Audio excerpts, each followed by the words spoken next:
Molt bé, doncs amb aquesta matinal de Campionats de Catalunya de ciclisme estem amb Pau Torrent, del Terrassa Ciclisme Club, que és el nou campió de Catalunya d'Òmnium Fons, després d'imposar-se amb un dels seus companys d'equip, Marcel Pallarès, amb qui ha estat lluitant pràcticament fins a l'últim sprint, amb un Òmnium molt competit, oi Pau?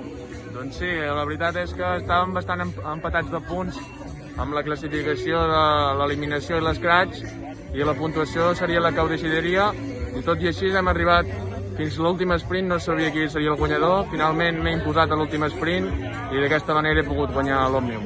Sí, gràcies a la puntuació doble d'aquest últim sprint emportes aquest campionat de Catalunya i ara suposo que també com els companys cadets que entrevistàvem abans, la vista posada en aquests campionats d'Espanya de final de mes, no? Amb aquest punt de forma que et dona aquesta confiança per intentar treure bons resultats.